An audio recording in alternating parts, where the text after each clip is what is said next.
Salam sejahtera buat kita semua. Senang sekali saya bisa bertemu kembali dengan ibu bapak saudara-saudara sekalian dalam renungan harian.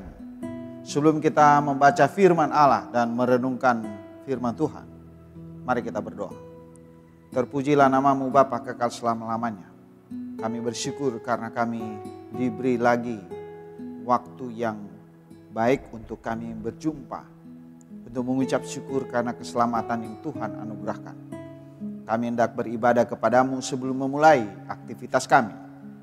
Tuhan tolong kami, beri kami pengertian melalui firman Allah, sehingga kami hidup kudus dan berkenan hanya kepadamu saja.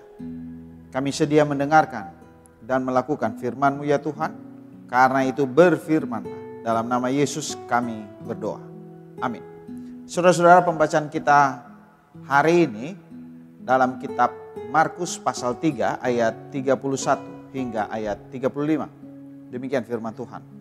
Lalu datanglah ibu dan saudara-saudara Yesus, sementara mereka berdiri di luar. Mereka menyuruh orang memanggil dia. Ada orang banyak duduk mengelilingi dia.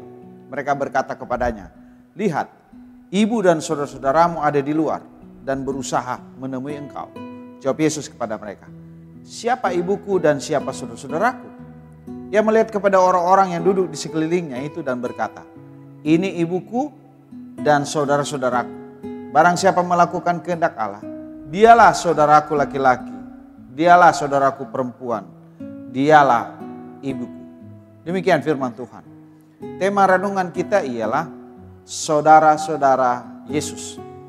Saudara, siapakah yang tidak mau menjadi saudara Yesus?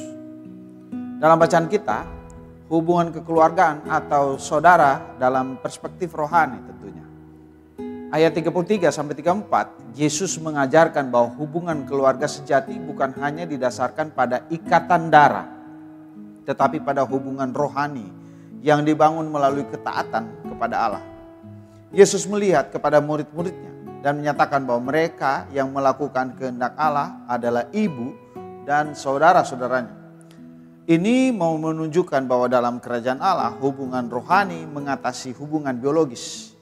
Pentingnya melakukan kehendak Allah pada ayat 35. Yesus menekankan bahwa siapapun yang melakukan kehendak Allah adalah bagian dari keluarganya. Melakukan kehendak Allah berarti hidup sesuai dengan perintah dan ajarannya. Hal ini mengajak kita untuk introspeksi diri kita. Apakah kehidupan kita sehari-hari mencerminkan kehendak Allah? Apakah tindakan kita selaras dengan ajaran Yesus? Komunitas iman sebagai keluarga Allah dalam ayat 34, Yesus menyebut mereka yang duduk di sekelilingnya sebagai ibu dan saudara-saudaranya. Menekankan pentingnya komunitas iman. Sebagai orang percaya kita dipanggil untuk membangun hubungan yang erat dengan sesama di dalam jemaat. Saling mendukung dan menguatkan dalam perjalanan iman kita. Komunitas iman merupakan cerminan keluarga Allah di dunia. Tantangan menempatkan kehendak Allah di atas segalanya pada ayat 31-32.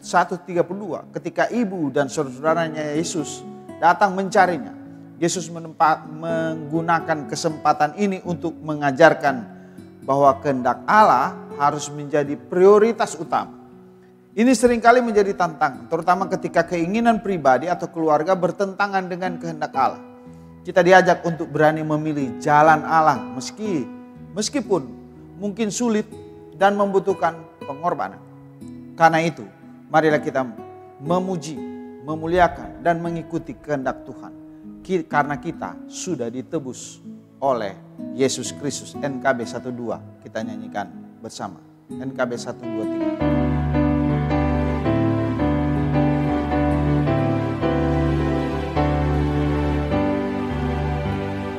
Kita sudah ditebus olehnya, kini layanilah muhalismu, maju terus dan kibarkan panjinya, sanjung rajamu. Mari bawa padanya segenap talentamu, serta hidup firman-Nya. Taat dan setialah walau sukar jalanmu. Hidup kudus agar kasih-Nya pun nyatalah. Kita berdoa.